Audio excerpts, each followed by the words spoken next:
Coming up on today's San Francisco 49ers report, we have some new intel on the Brock Purdy contract extension front. Stay tuned for that. Can't wait to get into it with all of you. But before we do that, do you want a new mock draft from yours truly right here on the 49ers report? Here's the deal. Hit that thumbs up icon, like the video, and if we get 500 likes, I'll drop another Niners mock. And with that, let's start the show.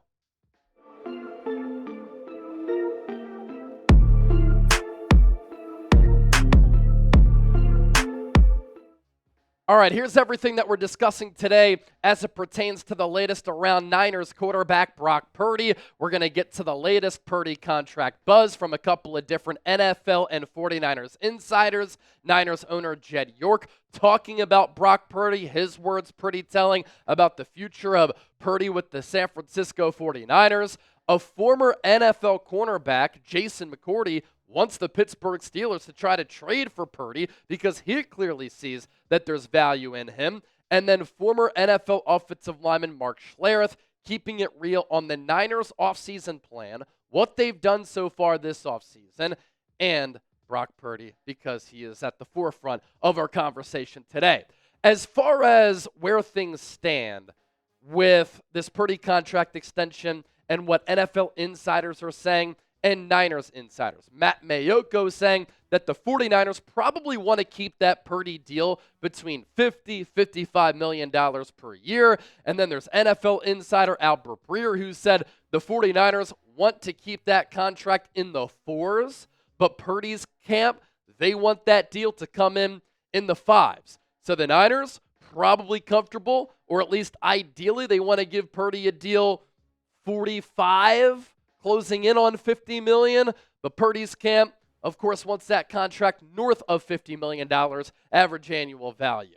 Next up, Dianna Russini. She said that when she's digging around, trying to gather some intel and information on what this Purdy extension could look like, the name that she keeps hearing is Jacksonville Jaguars quarterback Trevor Lawrence. And I think that is interesting for a couple of reasons. And let's start off here. Lawrence's contract with the Jags, 5 years, $55 million per season, total guaranteed money at $200 million, guaranteed at signing $142 million.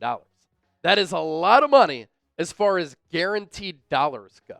And of course, Trevor Lawrence, given the body of work at Clemson, the size, the arm strength, the skill, the attributes, the potential, he was looked at as a generational quarterback prospect. That's why he was taken number one by the Jags in 2021, a year before Purdy was the final pick in the 2022 NFL draft. But up to this point, Lawrence has been somewhat disappointing.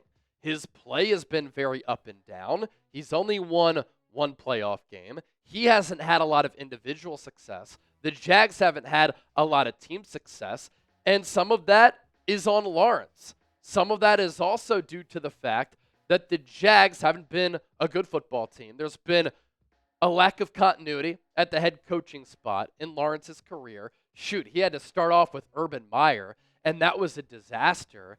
And the Jags have been, for a long time, one of the more poorly run organizations in all of football. But up to this point, when you compare what Lawrence has done in his body of work with Brock Purdy has been the better quarterback. And so again, you hone in on that guaranteed dollar amount. That's a sticky situation because it's a lot of guaranteed dough. And as far as the guaranteed dollars for Lawrence, that comes after the likes of Josh Allen and Joe Burrow, who are clearly better quarterbacks than Purdy. But if Dianna Russini is hearing the Trevor Lawrence deal, Purdy and his agent, his representation, they can go to the Niners and say, Purdy has had more success, he's put up better numbers, he's been a better QB than Lawrence. If that's the deal that he got, that's the deal that we want. Now, of course, the Niners can counter and say, yeah, that's true, but just because the Jags made that decision in paying Lawrence after he hadn't really done much to earn it, after the Dolphins paid Tua Tagovailoa, they made bad decisions. That doesn't mean that we have to make a bad decision. Here's our number, take it or leave it. This is how contract negotiations go, ladies and gentlemen. And I thought this back and forth between Russini and Chase Daniel, former NFL quarterback, on their podcast was notable. Russini said, so if I asked your opinion right now, forget Kyle Shanahan, you're just the head coach of a team, and you need a quarterback, and Trevor Lawrence is available, Brock Purdy is available. Who are you taking?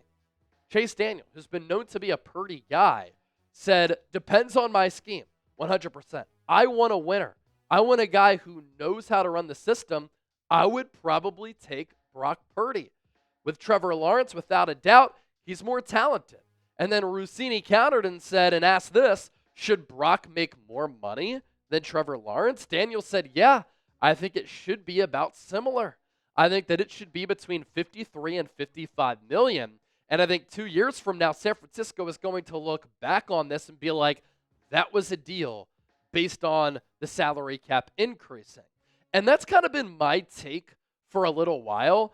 If the Niners can sign Purdy to a contract between $50 and $55 million, I think it's a win for the Niners. I think it's a win for Purdy. From San Francisco's standpoint, it's not the Dak deal at $60 million per year. And, of course, you have to factor in guaranteed money, and we'll see what that is. But the Cowboys have been a watered-down, top-heavy team that's been too Dak reliant. Purdy needs other pieces around him to be successful. It's not a knock on him. It's just the reality. And that's the reality for a lot of the other top 10 to 15 quarterbacks in the NFL. And so if the Niners can sign Purdy between 50 and 55, they can still build out the rest of their team. And for Purdy, he hasn't made $1 million in a season yet. And so 50 to 55 million makes him a top 10 highest paid quarterback potentially. And he gets what he deserves with what he's been able to do since becoming the Niners starting quarterback in 2022. And with the NFL salary cap continuing to increase, 50 to 55 million for Purdy, if he plays throughout the duration of that contract like he did in 2023, when he had one of the most efficient quarterback seasons in recent memory, when he was top 5 in MVP voting, that could be a steal for the Niners, because with the salary cap going up, these quarterback contracts are going to continue to get richer and richer and richer. And what Jed York said about Purdy was something that was head-turning to me, because this is the guy who signs off on the checks, right? He said with Purdy, it's just a math thing. When you sit down with your guys and you figure out where do you want to go, what do you want to build, when you make the decision that you want to pay a quarterback that has obviously been underpaid for his first 3 years in the NFL, when you make that change, you have to make sacrifices somewhere. It's a decision that we made collectively. And we're hoping that we make somebody the highest paid player in the history of our franchise. I don't think that Jed York would say that if he didn't believe in Purdy, if the Niners didn't believe in Purdy. And you think about the Niners' actions, too. In addition to Jed York's words, they've let a lot of older, injury-prone players walk. Those players have gotten crazy contracts from other teams in the NFL. The Niners have been able to open up some cap space for the future. And you would imagine that that money is now going to be allocated partially to Brock Purdy. Again, this is the man who signs off on the checks. He is the owner, and he has final say, in addition to Kyle Shanahan and John Lynch. This is also what Brock Purdy said about getting a contract deal done as far as the timeline goes. And he said, I want to get it done quick, just so that we can get back for phase 1. Get after it with our receivers and our team. I'm not the kind of guy that wants to have any kind of drama associated with anything. That word drama. Let's talk about that here for a moment. Last offseason, with the contract extension saga that we saw with Brandon Ayuk, in addition to Trent Williams and Christian McCaffrey, there was a lot of drama around the 49ers. And with key pieces missing for a lot of training camp and in the preseason, the Niners tried to hit the ground running, coming off a heartbreaking Super Bowl in Week 1. It didn't work. They were never on the same page. They never had any continuity. And the Niners, offensively in 2024, were very clunky. The Niners can't make that same mistake this offseason, especially at the quarterback spot. When you think about offense in the NFL, timing, rhythm, aforementioned continuity, it takes a while to build that rapport. And so I think it's really important for the Niners to get this contract extension done early with Brock Purdy so that he's involved in the offseason activities and you don't have to worry about the drama throughout training camp and in the preseason of trying to get this deal done. And then hopefully that will lead to this offense being more fine-tuned so that the Niners can flush that 6-11 season and get back to playing elite Niners football and trying to make it back to the playoffs this upcoming season. So, prediction time. When will the Niners sign Purdy to a deal? Give me a date. Give me a month. Give me a time period. Do you think a deal is not going to get done? You can share that as well with me down in the comment section right now. Our sponsor for today's program, our friends at Prize Picks, the best daily fantasy sports app in the game and the only DFS app that you should be using. Right now, you can get $50 when you play $5, and you don't even need to win to receive that $50 bonus. It's guaranteed. How do you do it? Very easy. Head to prizepicks.com/CLNS. You create an account, download the app, you plug in that link, and you're off and running. This is daily fantasy sports made easy, where you pick 2 or more players, you choose more or less on the projected stats, and you can win up to 1,000 times your money. It makes the game viewing experience so much more fun. And right now, Major League Baseball, it's humming. Basketball playoffs coming up around the corner. So let's take a look at that. The Nuggets, they did fire their head coach, Mike Malone, but they still have Nikola Jokic. Let's go more than 30.5 points against the Sacramento Kings. Those of you in the Bay Area and in NorCal, you might be a Kings fan. I feel bad for you if that's the case, if you took the Kings over the Warriors, but Nikola Jokic, yeah, let's go more than 30.5 points. Luka Doncic in his return to Dallas to play the Mavericks. He got ejected last night against OKC. Ridiculous. He was talking smack with the fan. More than 48.5 points, rebounds, and assists. I hope that he hands it to Dallas. What a dumb move that was. And then Shohei Ohtani. Let's go more than 1.5 total bases. That's how easy it is, ladies and gentlemen. And right now, get $50 when you play 5. Pick more, pick less. Run your game with Prize Picks. prizepicks.com/CLNS. All right, plenty more to get to here on the show. Thanks for continuing to hang out here with me. Former NFL cornerback Jason McCourty said the Pittsburgh Steelers should try to trade for Purdy. They don't have a QB1 right now. The Niners haven't signed Purdy to a contract extension, so the Steelers should call John Lynch and say, what does it cost? Here's what McCourty said. Now, if you're the Pittsburgh Steelers, you've already traded for DK Metcalf, and you gave him a big contract. You need to have somebody to throw him the ball. And if you're the Steelers, why not think about calling up the Niners and John Lynch and saying, I don't know where you guys are at right now. Give us a shot at Brock Purdy. We'll let him be able to distribute to all the weapons that we have here in Pittsburgh. Now, a couple of things, right, with what McCourty had to say. The Steelers do need a quarterback. And I think Aaron Rodgers ultimately signs with Pittsburgh, and automatically they become one of the more interesting teams in the NFL. They traded for DK Metcalf. They have George Pickens. They have Pat Freiermuth. They always have a solid ground game. They have one of the top defenses in the NFL. And Pittsburgh can't have Mason Rudolph as their starter. That would be a joke. The other issue, though, that I have with this, and I don't think the Niners are going to trade Purdy, of course, is that if Purdy were to play in Pittsburgh, think about the Steel City, right? Cold weather city.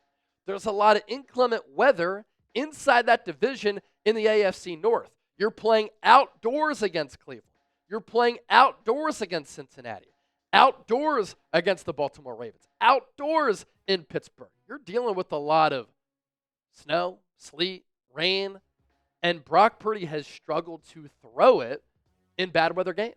So if I'm Pittsburgh, that's not the type of quarterback who I'm going after. That's why they drafted Big Ben.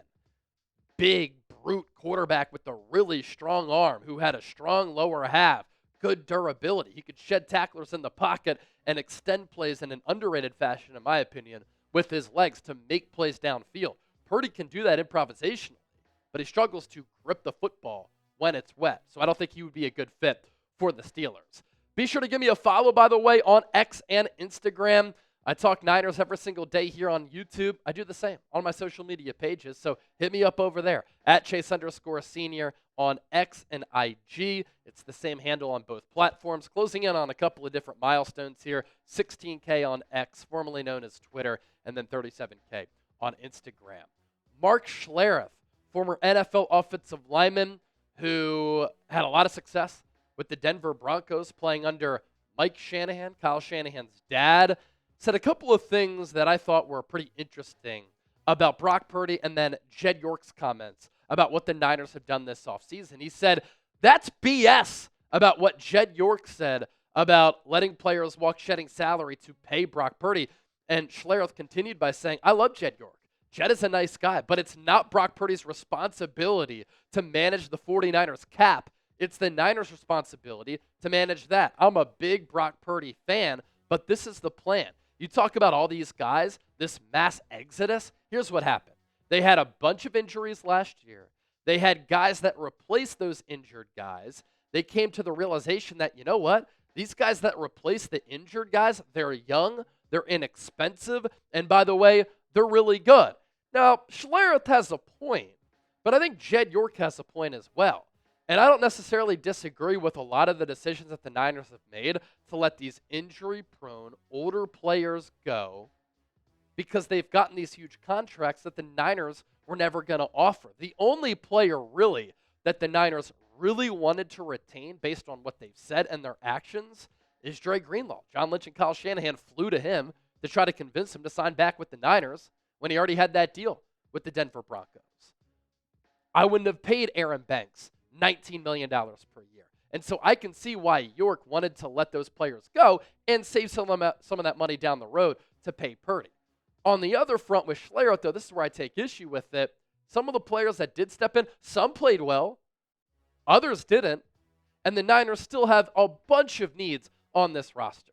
Now, I'm okay with making some emotional, difficult decisions, right? But the Niners have gutted this roster to a point where now they need to crush the NFL draft because they have so many needs. Like, you didn't need to move on from Leonard Floyd. You didn't need to move on from Malik Collins. Both of those players played in every game and started every game for the Niners last year. So I can see what their plan is. To this extent, I don't necessarily agree with it. Schlereth has been a long time Brock Purdy supporter. He has laughed in the past about the notion of Purdy being a game manager. I think that Purdy is more than that. His ability to throw the ball downfield is an underrated element to his game. His ability to extend plays with his legs is underrated. He's a really good athlete. Schlereth has said that he thinks Purdy is an elite quarterback in this league. And he also added within that rant, he thinks the Niners are going to be just fine, basically buying stock in San Francisco here in 2025. They do have one of the easier schedules in the NFL. I do think if they can stay healthy, their coaching is going to improve. They can be a playoff team, but it's based upon them hitting on a lot of picks in the NFL draft at the end of this month and those players being big-time contributors. So, with that, I ask you this. Let's round out with it. Will the Niners have a winning record and a winning season in 2025? Why for yes and for no?